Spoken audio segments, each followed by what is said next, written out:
Up the hill, your first comic. We got to make a ton of noise together on his first and last appearance. Keep it going for John Perricone, everybody. A lot of energy. Come on, make some noise. Thank you. Thank you. Please lower your expectations. Ladies and gentlemen, before I begin, I'd just like to let you all off the hook, because I don't want you to feel pressured should I bomb in front of you tonight, because that would be awful for you. So please keep in mind, should it turn out that you don't appreciate my brand of humor, please keep in mind I am a school teacher by profession. I socked away over $400 last year. I don't need any of you. So I recently retired from 31 indescribably rewarding years in the classroom. And I was reflecting back. Thank you. Thank you. And I was reflecting back on my career recently, and I was thinking about the day that I was interviewed, right here in Maynardville High School, all those years ago.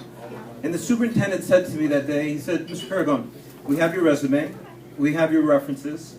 Clearly you have many strengths. What would you consider to be one of your greatest weaknesses?" I said, "One of my greatest weaknesses? I'm blatantly honest." He said, "I would not consider that a weakness. I consider that a strength." And I said, "I don't give a damn what you think."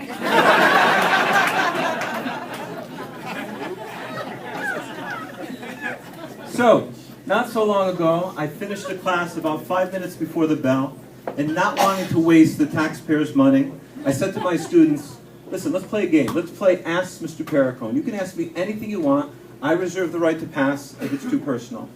And a hand went up, and this young man said to me, "Mr. Perricone, when did you first learn about sex?"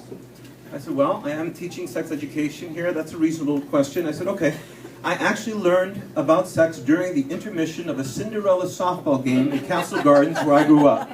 My brother and his friend Bob Blakesley took me down to the Susquehanna River bank, and they told me everything.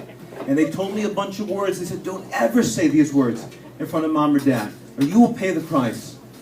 And so I'm sitting at dinner with my parents. My father was an extremely shy, introverted, easily embarrassed man.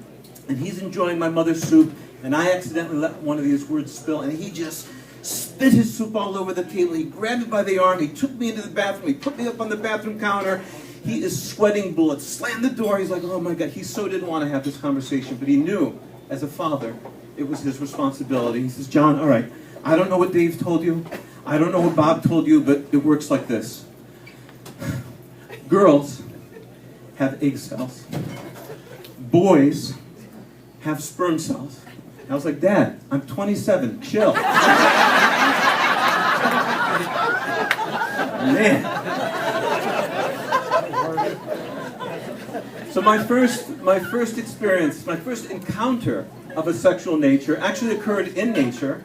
I was 7 years old, walking with my mom through our neighborhood, and as we came to this corner house, right in front of the bushes, were two dogs that were, how do I say this gracefully? They were loving each other, all right? And being 7, I was curious. I says, "Mom, what are those dogs doing?" And my mom didn't skip a beat. She said, "Well, honey, the dog in front is sick, and the one behind it is trying to push it to the hospital."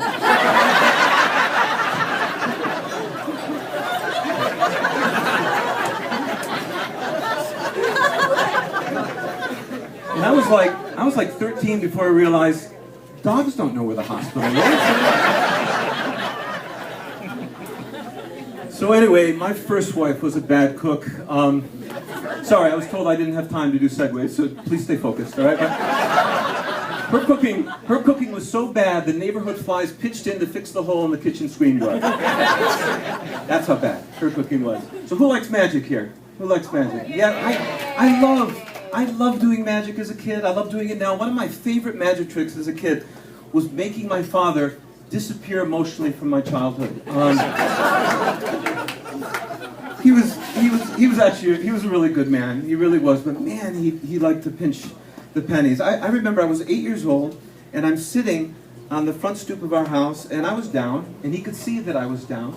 And wanting to comfort me, he came over, he put his arm around me. I'm never going to forget the words he said to me that day. Verbatim, he said to me, "John, just don't ever forget that life is nothing more than a swirling, sucking eddy of despair, tainted with glimpses of false hope in an ever-blackening universe. And I was like, Dad, if you don't want me to have the bike, just say so. So anyway, my wife and I just celebrated 36 years of marriage together, and a friend of mine who's only been married a year and who's already discovered the effort that's involved in making a marriage work, he said to me recently, John, what is your and Vicky's secret?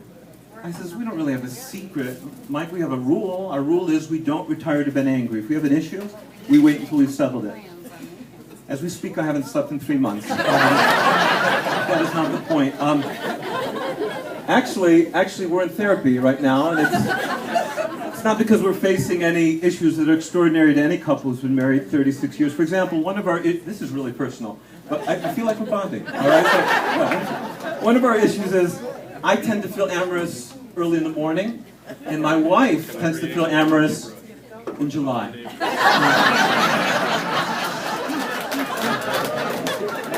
Late July. July 31st. So anyway, I have lived long enough now to see friends get married, divorce, remarry, divorce some are on their third marriage.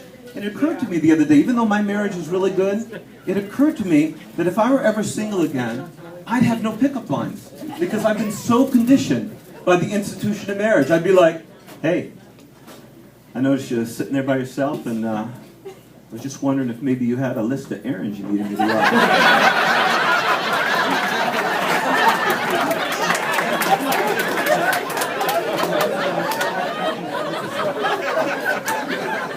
It's supposed to be beautiful this afternoon. What do you say I swing by my convertible and take you and your mom to Target? That's my time, ladies and gentlemen. Thank you so much. This is a dream come true. Thank you so very much. John Perricone, everybody. Give it up for him. Wow. That's awesome. He must have been the best health teacher ever. Right?